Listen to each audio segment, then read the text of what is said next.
आज के इस वीडियो में आप लोगों को बहुपद चैप्टर जो पॉलिनोमियल है क्लास 10th के जो स्टूडेंट है 2026 में आप पेपर देना चाहते हैं उनके लिए मोस्ट इंपोर्टेंट ऑब्जेक्टिव क्वेश्चन लेकर आए 100 ऑब्जेक्टिव आप लोग का होगा। वीडियो को लास्ट तक जरूर देखिएगा। चैनल पे नहीं तो चैनल को सब्सक्राइब कर लीजिएगा और वीडियो को शेयर करना भूलिएगा नहीं। तो चलिए हम लोग वीडियो को स्टार्ट करते हैं और आप लोगों को गणेश भगवान से गणेश नमः सेवा करते हुए आगे बढ़ेंगे।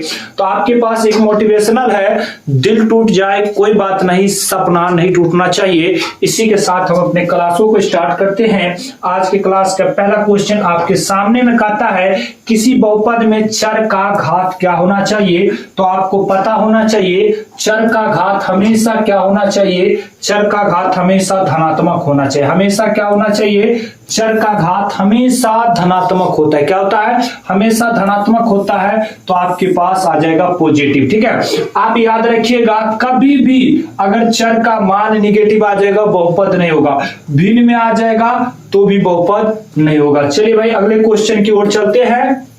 अगला क्वेश्चन कहता है त्रिघात बहुपद दिया हुआ है एक्स क्यू का शून्यक पूछ रहा है। तो यहाँ पे एक्स क्यू के वैल्यू कुछ नहीं दिया हुआ तो क्या आ जाएगा 0। आपका ऑप्शन नंबर जो होगा सी करेक्ट आंसर देखने को नजर आ रहा है। चलिए नेक्स्ट क्वेश्चन की ओर चलते हैं। नेक्स्ट क्वेश्चन आपके पास क्या दिया है, कहता है घात 2 के बहुपद को क्या कहते हैं। जिसका घात जितने उतने होता है। तो रेखिक बहुपद जिसका घात 1 होगा रेखिक बहुपद कहेंगे, जिसका घात 2 होगा उसको द्विघात बहुपद कहेंगे, जिसका घात 3 होगा उसको त्रिघात बहुपद कहेंगे। तो घात 2 है तो क्या हो जाएगा द्विघात बहुपद होगा। अगर घात रहता 1, अगर घात आपका क्या रहता, घात अगर आपका 1 रहता तो क्या होता 3 है तो त्रिघात हो जाता। और अगर घात 1 होता तो क्या हो जाता रैखिक बहुपद होता। तो इस चीज को भी ध्यान रखिएगा, जिसका घात 1 उसको रैखिक बहुपद, जिसका घात 2 उसको द्विघात और जिसका घात 3 उसको क्या कहेंगे त्रिघात बहुपद कहेंगे। नेक्स्ट क्वेश्चन आपके पास कहता है निम्नलिखित में कौन बहुपद नहीं है। देखिए बहुपद नहीं होने का कंडीशन है अगर x का वैल्यू अगर उसका पावर निगेटिव आ जाता है ना, a से z तक का कोई भी वैल्यू का अगर पावर निगेटिव आ जाएगा बहुपद नहीं होगा। उसके बाद अगर इसका पावर अगर बट्टा में आ जाएगा तो बहुपद नहीं होगा, और ये या तो खुद बट्टा में आ जाएगा तो भी नहीं होगा, और रूट के अंदर में आ जाएगा तब भी बहुपद नहीं होगा। तो यहाँ पे आपके पास ऑप्शन देखने को नजर आ रहा होगा। तो ऑप्शन में दिख रहा होगा x का वैल्यू कहां गया बट्टा में आ गया, तो ये आपका द्विघात बहुपद नहीं होगा। बात समझ रहे हैं। आगे क्वेश्चन की ओर चलते हैं। अगला क्वेश्चन क्या कहता है रैखिक बहुपद का यहाँ पर दिया हुआ है क्या चीज, व्यापक रूप दिया हुआ है ax प्लस बी शून्यक पूछ रहा है। तो ax प्लस बी बराबर आपका 0 हो जाएगा। ax ऐसी रहेगा, उधर गया माइनस में b, तो x बराबर क्या हो जाएगा माइनस बी बाई क्या हो जाएगा a हो जाएगा। जो आपके पास ऑप्शन में देखने को नजर आ रहा होगा ऑप्शन आपका डी जो है करेक्ट आंसर है। ऑप्शन डी आपका क्या है राइट आंसर है। चलिए अगला क्वेश्चन क्या कहता है 3x प्लस 4 और शून्यक पूछ रहा है। तो 3x प्लस 4 बराबर आप क्या करोगे 0 करोगे। 3x ऐसी रहेगा, ये प्लस है उधर गया माइनस में आ जाएगा 4, तो x इक्वल टू क्या हो जाएगा माइनस में 4 और डिवाइड में आ जाएगा 3। तो ऑप्शन आपको देखने को नजर आ रहा होगा -4/3। ऑप्शन बी आपका करेक्ट आंसर है। चलिए भाई अगले क्वेश्चन की ओर देखते हैं। अगला क्वेश्चन क्या कहता है यदि द्विघात बहुपद px² plus 3x plus p का एक शून्यक कितना दिया है -2 दिया है। कितना दिया है -2 दिया है, मतलब x का वैल्यू आपके पास कितने हैं -2 है। आप यहां पर रखोगे p ऐसी रहेगा, x के जगह -2 उसका हो जाएगा स्क्वायर प्लस 3 गुने x के जगह -2 और प्लस में p बराबर में 0 होगा। 0 क्यों होगा क्योंकि शून्यक की बात कर रहा था। अब देख यहां से भाई माइनस का स्क्वायर प्लस होगा, 2 का हो जाएगा 4 और p तो p हो जाएगा प्लस और माइनस गुना करेगा माइनस, 3 को 2 से गुना करेगा 6 और प्लस में p ऐसी रहेगा बराबर में 0। अब ये दोनों को जोड़ दोगे कितने हो जाएगा, कहोगे 5 को p हो जाएगा, ये माइनस था उधर गया प्लस में हो जाएगा 6, तो p बराबर 6 बट्टा में आ जाएगा कितने 5 आ जाएगा। ऑप्शन आपको दिख रहा होगा तो 6/5 ऑप्शन आपका एक करेक्ट आंसर। आंसर है। तो सॉल्व कर करके आराम से आप क्वेश्चनों को डील कर सकते हैं और अच्छे तरीके से सॉल्व कर सकते हैं।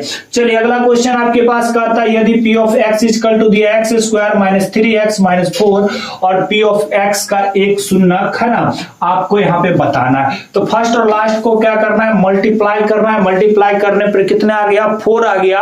अब यहाँ पे 4 देखना है कौन कौन से टेबल में आता है। तो दुक्का पारा 2 बार पढ़ोगे तो 4 आएगा और चरका पारा 1 बार पढ़ोगे तो कितना आ जाएगा, 4 आ जाएगा। अब यहाँ पर हमको प्लस और माइनस करके बीच वाला टर्म को पुराना है, तो आपको समझ में आ गया। ये दोनों को जोड़ घटा करेंगे तो कुछ नहीं होगा, मतलब 4 में से 1 जाएगा तो 3 पुट जाएगा, मतलब टूट गया। आपका एक्स स्क्वायर ऐसी रहेगा। यहाँ पर देखोगे साइन क्या है, माइनस, तो माइनस में 4 और प्लस में 1 दे दोगे तो क्या पुट जाएगा, तो कहोगे -3 पुट जाएगा। तो यहाँ पर ये टूट जाएगा, माइनस में 4x प्लस में 1x आ जाएगा और माइनस में कितने आ जाएगा, 4 आ जाएगा। अब यहाँ से ध्यान से देखो, दोनों में से x कॉमन लेंगे, एक्स स्क्वायर मतलब x बचेगा, माइनस x कॉमन लिए तो क्या बचेगा, प्लस बच जाएगा 4, है ना। अब यहां से ध्यान से देखोगे, दोनों में से +1 कॉमन ले सकते हो तो x माइनस क्या आ जाएगा, x माइनस 4 आ जाएगा, ये आ गया। दोनों बॉक्स में से आप एक बॉक्स लो, x माइनस 4 आ जाएगा और एक आप बच क्या जाएगा, x और प्लस में क्या बचेगा, 1 बचेगा। अब देखो इसके 0 के बराबर x माइनस 4 बराबर 0 करोगे तो x बराबर उधर गया 4 और यहाँ पे देखोगे x प्लस 1 बराबर 0 कर लोगे, x बराबर उधर गया -1। आपके पास ऑप्शन दिख रहा होगा, ऑप्शन बी आपका राइट आंसर है। अब इतना सॉल्व भी नहीं करोगे तो डायरेक्ट आंसर निकाल सकते हो। कैसे, तो एक्स स्क्वायर माइनस में 3x था, -4 था, फर्स्ट लास्ट गुना किए तो 4 गुने 3 1 किए थे, तब हमारे पास पूरा था, माइनस था तो इसलिए बड़का वाला को माइनस किए थे, छोटा वाला को प्लस किए थे। मगर आंसर में क्या हो जाएगा, माइनस था तो प्लस हो जाएगा और प्लस था तो माइनस हो जाएगा। तो यहाँ पे 4 आ रहा था तो डायरेक्ट टिक मार दीजिए आप यहाँ पे इस क्वेश्चन को सॉल्व करके। चलिए भाई अगले क्वेश्चन की ओर चलते हैं। अगला क्वेश्चन आपके पास क्या कह रहा है, बातों को समझना जरूरी है और क्वेश्चनों को बनाना भी जरूरी है। तो अगले क्वेश्चन में देखोगे, यहाँ पे पूछ रहा है बहुपद दिया हुआ है y³ minus 2y square minus 3 root है ना, 3 रूट है और y बाहर में है, प्लस में 1/2 का क्या पूछ रहा है, घात। अब देख ले यहाँ पर घात पूछ रहा है, पावर कितने कहोगे 3 है, तो आपके पास राइट आंसर क्या आ जाएगा, ऑप्शन आपका क्या आ जाएगा भाई, ऑप्शन सी करेक्ट आंसर है। ऑप्शन सी जो है आपका राइट आंसर है, क्योंकि घात पूछ रहा है और घात कितने हैं, तो कहोगे पावर यहाँ पे 3 देखने को नजर आ रहा है। नेक्स्ट क्वेश्चन की ओर चलते हैं। कहता है घात 1 के बहुपद को क्या कहा जाता है, जिसका घात उसको हम लोग क्या कहेंगे, जिसका घात 1 होगा रैखिक बहुपद कहेंगे, ऑप्शन आपका 1 आ गया। जिसका घात 2 होगा द्विघात बहुपद, जिसका घात 3 उसको हम लोग क्या कहेंगे, त्रिघात बहुपद कहेंगे। बात समझ रहे हैं। चलिए भाई नेक्स्ट क्वेश्चन आता है, निम्नलिखित में कौन द्विघात बहुपद है, आपके पास लिखा हुआ है। तो कहोगे देखिए यहाँ पे दो चर आ गया तो ये बहुपद नहीं होगा। अब यहाँ पे ध्यान से देखोगे तो x square minus 3x plus में क्या 4, तो ये आपके पास द्विघात बहुपद है और ये आपका क्या आ जाता है, त्रिघात बहुपद आ जाता है। मगर यहाँ पे पूछ रहा है द्विघात बहुपद, ऑप्शन बी आपका राइट आंसर है। चलिए अगला क्वेश्चन कहता है द्विघात बहुपद में शून्यकों की संख्या कितने होता है, द्विघात बहुपद में शून्यकों की संख्या कितने होंगे, 2 होंगे। रैखिक बहुपद में शून्यकों की संख्या 1 और त्रिघात बहुपद में शून्यकों की संख्या कितने होंगे, 3 होंगे। इस चीज को ध्यान रखिएगा। नेक्स्ट क्वेश्चन आपके पास कहता है p of x equal to x square plus 3x plus 2 में बहुपद की क्या पूछ रहे हैं, घात। आप देख लो यहाँ पर से पावर कितने नजर आ रहा है, कहोगे 2 नजर आ रहा है, ऑप्शन आपका क्या होगा, 2 आपका राइट आंसर होगा। चलिए नेक्स्ट क्वेश्चन क्या कहता है, क्या x का पावर 1/2 माइनस 2x एक बहुपद है। तो कहोगे देखिए अभी अब जस्ट बताए, अगर आपके पास पावर आ जाएगा बट्टा में, पावर अगर बट्टा में आ जाएगा तो बहुपद नहीं होगा, और अगर पावर निगेटिव आ जाएगा बहुपद नहीं होगा, और ए से जेड तक का कोई भी लेटर रूट के अंदर में आ जाएगा बहुपद नहीं होगा, और बट्टा में भी आ जाएगा तो बहुपद नहीं होगा। इस चीजों को ध्यान से और बारीकी से समझना जरूरी है भाई। अगले क्वेश्चन आता है, नीचे दिए गए बहुपद, तो देखोगे ax³ प्लस में bx square plus cx plus d, घात पूछ रहा है, पावर देख ले भाई कितने नजर आ रहा है, कहेगा 3 नजर आ रहा है, ऑप्शन मार देगा कितने, 3 मार देगा। और इसे भी देख लेगी त्रिघात बहुपद का क्या नजर आ रहा है, व्यापक रूप नजर आ रहा है। ठीक है, चलो भाई, अगला क्वेश्चन आपके पास कहता है किसी बहुपद के सभी गुणांक शून्य हो तो उसे क्या कहा जाता है। सभी अगर गुणांक शून्य होगा तो उसको हम लोग क्या कहेंगे, शून्य बहुपद कहेंगे। उसके सभी गुणांक क्या होगा, शून्य होंगे तो शून्य बहुपद का ही क्यों कहेंगे। देखो भाई, x को अगर हम 0 को x से गुना करेंगे तो x से होगा। आप यहां पर बताओ पावर 1 था कि नहीं था, कहोगे पावर 1 था, तो शून्य से गुना करेंगे तो शून्य हो जाएगा। अब कहता है घात जो है n को दिए गए बहुपद के y equal to p of x के शून्यक, तो संख्या क्या होगा, जितने घात होंगे उतने शून्यक होते हैं। इस चीज को ध्यान रखिएगा। तो घात अगर n है तो शून्यक कितने होंगे, n होंगे। ठीक है, अगर घात 1 तो शून्यक 1, घात 2 तो शून्यक 2 और घात 3 तो शून्यक क्या हो जाएंगे, 3 हो जाएंगे। ठीक है, चलिए अगला क्वेश्चन कहता है घात 3 के बहुपद को हम लोग क्या कहेंगे, त्रिघात बहुपद कहेंगे।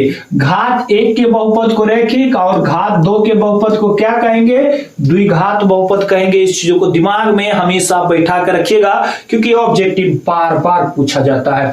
चलिए अगला क्वेश्चन कहता है चर का मान रखने पर बहुपद का जो मान प्राप्त होता है वह बहुपद का क्या कहलाता है। तो मान कहलाएगा, शून्यंक कहलाएगा, इनमें से कोई नहीं। तो क्या कहलाएगा, चर का मान रखने पर बहुपद का क्या प्राप्त होगा, तो कहोगे मान ही प्राप्त होगा। ठीक है, क्या प्राप्त होगा, मान ही प्राप्त होगा। तो मान आपका राइट आंसर होगा। निम्नलिखित में कौन रैखिक बहुपद है जिसका घात 1 होगा, उसको रैखिक बहुपद कहेंगे। तो देखने को नजर आ रहा है यहाँ पे घात कितने नजर आ रहा है, कहोगे 1 नजर आ रहा है, रैखिक बहुपद है। घात 3 नजर आ रहा है, त्रिघात हो जाएगा। घात यहाँ पे 2 नजर आ रहा है, द्विघात हो जाएगा। और यहाँ पे भी घात 2 नजर आ रहा है, तो क्या हो जाएगा, द्विघात हो जाएगा। तो चलिए भाई आगे क्वेश्चन की ओर चलते हैं। कहता है शून्य बहुपद का घात क्या होगा, शून्य बहुपद का घात जो होगा अपरिभाषित होगा। घात क्या हो जाएगा, अपरिभाषित होगा। क्या होगा, वो फिक्स नहीं रहेगा। इस चीजों को ध्यान रखिएगा।